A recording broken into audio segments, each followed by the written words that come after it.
நண்பர்கள் அனைவருக்கும் வணக்கம். இப்போ நம்ம பெரம்பலூர் மாவட்டத்தை பொறுத்த வரைக்கும் நம்ம பாசன ஏரிகள் அப்படின்னு பார்த்தீங்கன்னா நீர்வள ஆதாரத்துறையில் ஒரு 73 பாசன ஏரிகள் இருக்குது. அது இல்லாமல் கொற்றை மருதையார் நீர்த்தேக்கம், அப்புறம் விசவகுடி, அப்புறம் சின்னார் நீர்த்தேக்கம் இதெல்லாம் இருக்குங்க. அடுத்தது ஊரக வளர்ச்சித்துறையில் ஒரு 134 சிறு பாசன ஏரிகள், அதாவது மைனர் இரிகேஷன் டேங்க்ஸ்ன்னு சொல்லுவாங்க, எம்ஐ டேங்க்ஸ்ன்னு இதெல்லாம் இருக்குது. ஆனால் வருஷம் வருஷம் பார்த்தீங்கன்னா மழை நல்லா பெஞ்சாலும் சரி, ஒரு சில ஏரிகள் வந்து எப்பவுமே பாசனம் பண்ணிக்கிட்டு இருப்பாங்க. அதில் வந்து பார்த்தீங்கன்னா இப்போ இந்த பணிகள் நடக்குது பார்த்தீங்களா, இது வந்து கிளிமுத்தூர் பாசன ஏரி வந்து நீர்வள ஆதாரத்துறை கட்டுப்பாட்டில் இருக்கிற ஒரு ஏரி பாசனம் பண்ணிக்கிட்டு இருக்காங்க. ஆனால் இந்த காணொலியோட முக்கிய நோக்கம் என்ன அப்படின்னா, நிறைய பாசன ஏரிகள் வந்து இன்னைக்கு பாசன பயன்பாட்டில் இல்லை. பெரம்பலூர் மாவட்டத்தை பொறுத்த வரைக்கும் உதாரணமாக நீங்கள் ஆலத்தூர் யூனியனில் போனீங்கன்னாலுமே அந்த காரையாக இருக்கட்டும், இல்லை வந்து பார்த்தீங்கன்னா தெரணியாக இருக்கட்டும், புதுக்குறிச்சியாக இருக்கட்டும், அது மட்டும் இல்லாமல் இப்போ நீங்கள் ஆலத்தூர் யூனியன் 134 சிறுபாசன ஏரிகள் எடுத்துக்கிட்டிங்கன்னா 85 வந்து ஆலத்தூர் யூனியனில் தான் இருக்குது. ஆலத்தூர் யூனியனை ஏன் குறிப்பிட்டு சொல்கிறேன் அப்படின்னா, அது வந்து பார்த்தீங்கன்னா கடல் கொண்ட நிலமாக இருந்த பகுதி பெரம்பலூர் மாவட்டத்தில். அங்கே சுண்ணாம்பு மண் அதிகம்.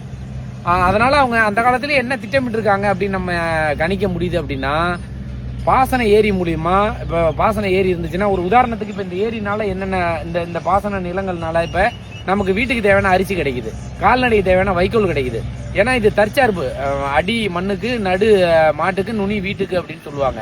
இதெல்லாம் தற்சார்பு உறுதிப்படுத்துறதுக்கு வந்து பார்த்தீங்கன்னா பாசன ஏரிகளும் இந்த மாதிரி நம்ம வேளாண்மை மிக முக்கியம் நம்ம கட்டுப்பாட்டில் இருக்கிறது. இப்போ இந்த ஆலத்தூர் யூனியனை பொறுத்த வரைக்கும் அங்கே அந்த 85 எம்ஐ டேங்கும் பயன்பாட்டில் இருந்துச்சுன்னா அரிசி அவங்களுக்கு தேவையானது கிடைக்கும்.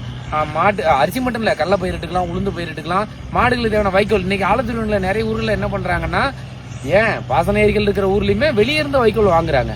இப்போ நம்ம இந்த கோரிக்கை இந்த காணொலி வழியாக வைக்கிறது, இப்போ இந்த ஊராக இருக்கட்டும், கிளிமுத்தூராக இருக்கட்டும், கிளிமுத்தூர் குடிக்காடு, இந்த அத்தியூர், ஒகலூர், வடக்கலூர், அரும்பாவூர், லாடபுரம் பெரிய ஏரி, இந்த மாதிரி ஒரு சில எழுமூர் பெரிய ஏரி, இந்த மாதிரி குறிப்பிட்ட ஏரிகள் மட்டும்தான் வருஷம் வருஷம் மழை தண்ணி வந்துச்சுன்னா பயன்பாட்டில் இருக்குது, அதாவது பாசன பயன்பாட்டில்.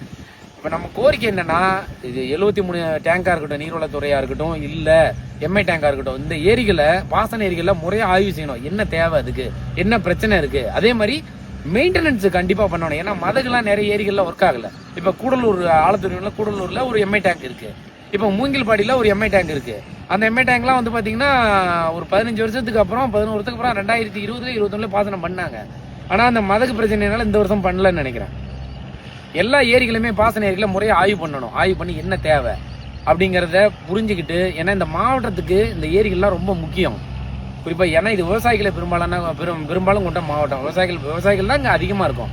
அதனால உரிய நிதி ஒதுக்கி இந்த பாசன ஏரிகள்லாம் மீண்டும் பயன்பாட்டு கொண்டு வரணும். சாத்தனூர் பெரிய ஏரி, அதுவும் ஒரு காலத்தில் பாசன ஏரி தான். அது வந்து சோழர் காலத்து ஏரி, 1000 ஆண்டு பழமையான ஏரி. கீழப்புலியூர் ஏரி அதே மாதிரி தான் சோழர் காலத்து ஏரி. சின்னார் நீர்த்தேக்கம் வந்து பார்த்தீங்கன்னா அது எவ்வளவு அரும்பாடுபட்டு ஏற்படுத்தினாங்க ஐயா காமராஜர் கக்கன் காலத்தில். ஆனால் இன்னைக்கு அது பாசன பயன்பாட்டிலே கிடையாது. அந்த இது வந்துச்சுன்னா நல்லூர் வரைக்குமே பாசனம் பண்ணிக்கிட்டு இருந்தாங்க. இன்னைக்கு அது கிடையாது. நிறைய ஏரிகள் வந்து பாசனத்திலிருந்து, பாசன பயன்பாட்டிலிருந்து குறைஞ்சிக்கிட்டு வருது. நெல்லுக்கான தொகை வந்து அரசு கூடுதலாக கொடுக்கணும், அந்த கோரிக்கை. ஏன்னா நெல் பயிரிடுறதுல நிறைய நன்மை சிக்கல்கள் இருக்குங்கிறாங்க. அதெல்லாம் வந்து அரசு வந்து கவனத்தில் எடுத்து செய்யணும். நம்ம மெயினாக இந்த மாவட்டத்தை பொறுத்த வரைக்கும் எல்லா ஏரிகளையும் ஆய்வு பண்ணி மதகு எல்லாத்தையுமே பராமரித்து வருஷம் மதகுகள் பராமரிக்கப்படணும். ஏன்னா நிறைய ஊர்களில் மதகு இன்னுமே பிரச்சனை இருக்குது. இந்த காணொலியை வந்து பார்த்திங்கன்னா நம்ம மாவட்ட நிர்வாகமாக இருக்கட்டும், தமிழ்நாடு அரசும் வந்து இந்த காணொலியெல்லாம் ஒரு கன்சிடர் பண்ணுங்க. ஏன்னா இதெல்லாம் ரொம்ப முக்கியம். இப்போ பாருங்க, பாசன பயன்பாட்டில் அதுக்கான பணிகள்லாம் இருக்காங்க விவசாயிகள். இதை தான் நம்ம தொடர்ச்சியாக வலித்துட்ருக்கோம். எல்லா பாசன ஏரிகளையும் பயன்பாட்டு கொண்டு வரணும்.